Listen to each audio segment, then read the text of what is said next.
Hello दोस्तों, मैं हूं आशा बघेल और स्वागत है आप सभी का हमारे new YouTube channel law education में।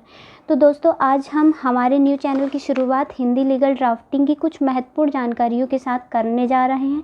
तो दोस्तों, आज हम जानेंगे कि हिंदी कानूनी ड्राफ्टिंग की 10 महत्वपूर्ण बातें, जो कि इस प्रकार है। नॉर्मली हम देखते हैं कि अनेक सरकारी विभागों में या पुलिस कार्यालयों में जब भी हमें कोई एप्लीकेशन या कुछ शिकायत करानी होती है तो हमें दिक्कत आती है।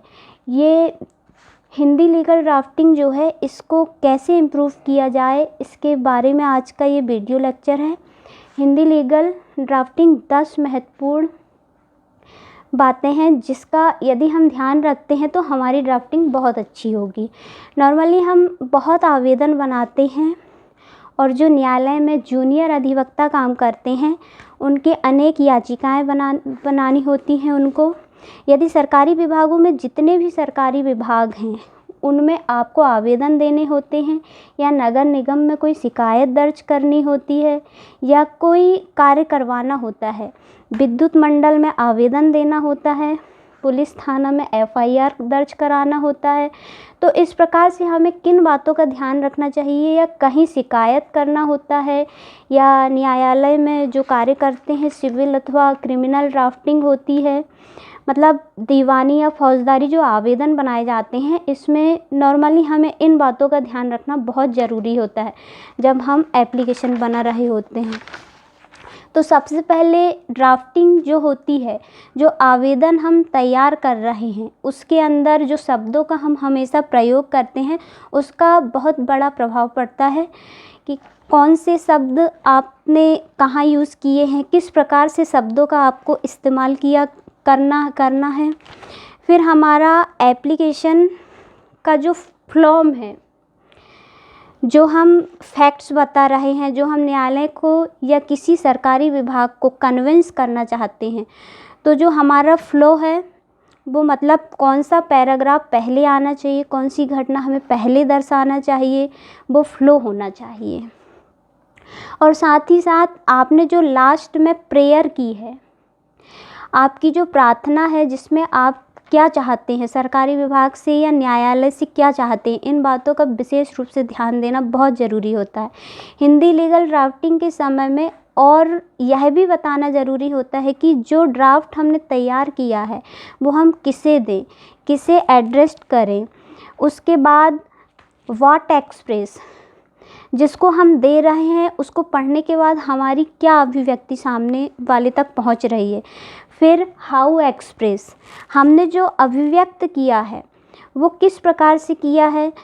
ये महत्वपूर्ण बातें हैं, बहुत ही महत्वपूर्ण जानकारी है। और लास्ट इंटेंस ट्रांसफ़र, जो आपका उद्देश्य था, जो आपका आशय था, जो आपके दिमाग में पिक्चर थी, क्या वो सामने वाले तक वैसी की वैसी पहुंच सकी है, या ऐसा तो नहीं कि हम अपनी बात को कन्विंस ही नहीं करा पाए, हमारा उद्देश्य कुछ और था और लिखने के बाद सामने वाले ने जो पढ़ा तो उसके दिमाग में कुछ और चीज़ क्रिएट हो गई।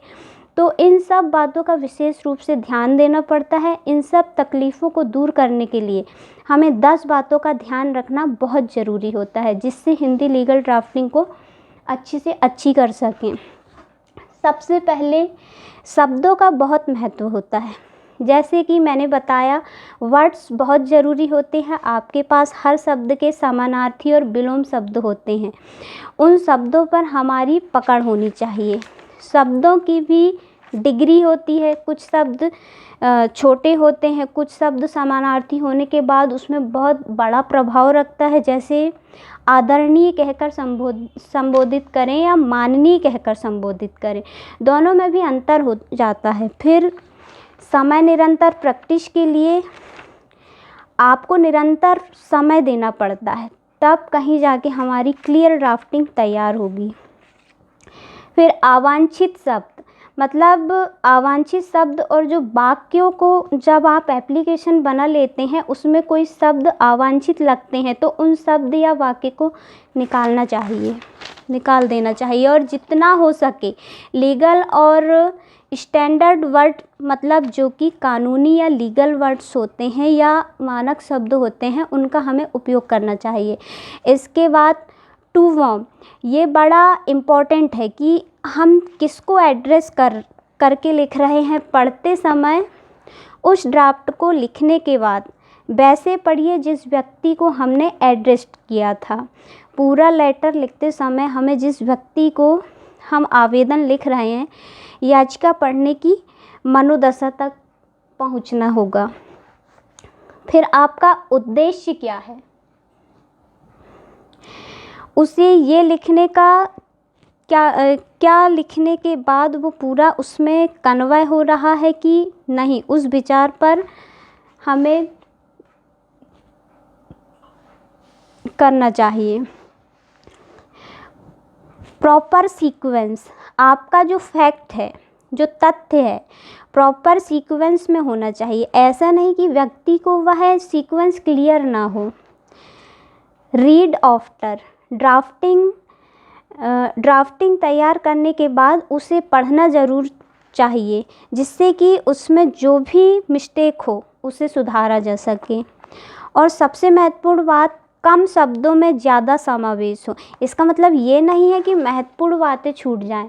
जो इन 10 टिप्स का ध्यान दे तो हिंदी लीगल ड्राफ्टिंग को बहुत ही अच्छे से तैयार किया जा सकता है। तो दोस्तों, आज की हमारी ये वीडियो यदि आपको अच्छी लगी हो तो इसे प्लीज़ लाइक करें, शेयर करें और बेल आइकन को दबाना बिल्कुल भी ना भूलें। तो मिलते हैं अगले वीडियो में इसी प्रकार की एक महत्वपूर्ण जानकारी के साथ। पर जाने से पहले चैनल को सब्सक्राइब करना बिल्कुल भी ना भूलें। धन्यवाद।